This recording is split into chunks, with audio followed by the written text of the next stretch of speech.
The story is told of two friends who went fishing on the open sea as they caught up with old times.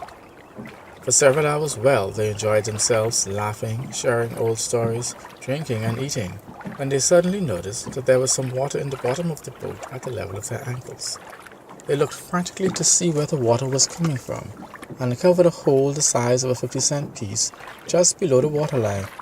The water was flowing in more freely now and was at the level of their shins. They realized that there were at least 3 things that must be done, or they were going to drown.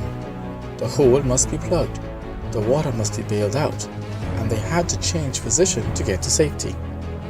While one starts the motor and steers the boat back to shore, the other bails out the water while holding something against the hole to slow down the rate that the water was pouring into the boat.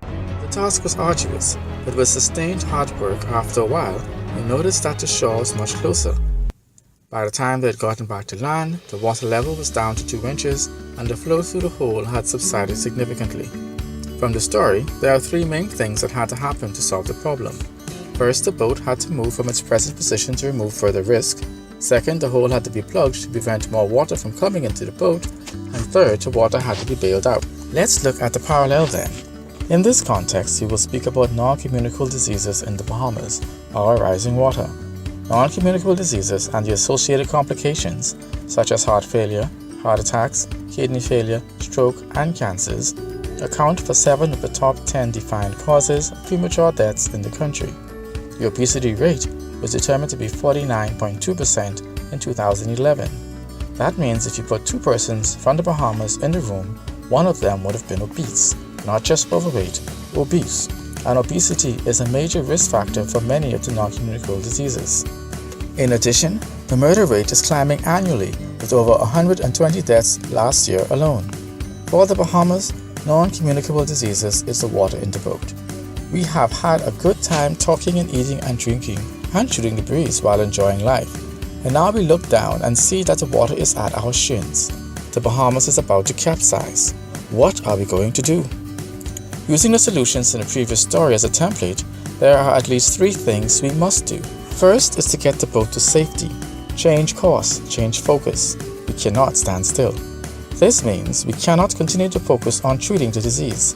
We have to propose and implement new policies to change the way our story is being written. The aim is to refocus our attention on health preservation. We need to get the Bahamian mindset, including healthcare providers, recalibrated to the idea of preserving health and not just seeking to restore a measure of it once good health is lost. A broken cup, if repaired, will still hold water, but will never have the strength and reliability as a cup never broken. The adage, prevention is better than cure, holds true here. We need to change the course of health-seeking behavior in the Bahamas. The second then is plugging up the hole. Through other initiatives, the Ministry of Health continues to partner with the wider community to improve the environment as it relates to health and wellness. One of these initiatives is the creation of the Healthy Bahamas Coalition.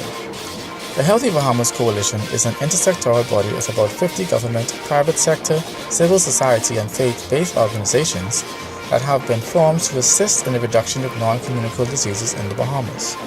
The HBC comprises of 12 subcommittees who meet and discuss to advance healthy activities and propose policies to address identified concerns and issues that may adversely affect the health of the individual and the population. The call is being made for society to agitate for and demand healthier food choices and the revision of existing policies, the creation of new policies that will reduce access to harmful substances including fatty foods, sugary drinks, salty meals, and exposure to tobacco smoke and products, while promoting healthy behaviors and choices like more physical activity, better fruits and vegetables, safe drinking water sources in schools and communities, as well as reduction of alcohol drinking in the underage especially, the reduction of the stigma of mental illness, and initiatives aimed at reducing the incidence of violence or injury perpetrated or experienced by the youth. Also targeted is the promotion of national cancer screening recommendations and the promotion of management protocols for diabetes and hypertension. The third component, the bailing out of the water, is the call to action for Bahamian people to make the necessary changes to enjoy a healthier, happier existence. What is it that I, the individual, have to do to help the Bahamas along the road to wellness? Am I getting my annual checkups? Am I setting the example for my patients, my family and friends? Am I agitating for better, healthier policies through direct, civil society, faith-based or other actions? Am I at the ideal weight or even thinking about working to reducing to get there?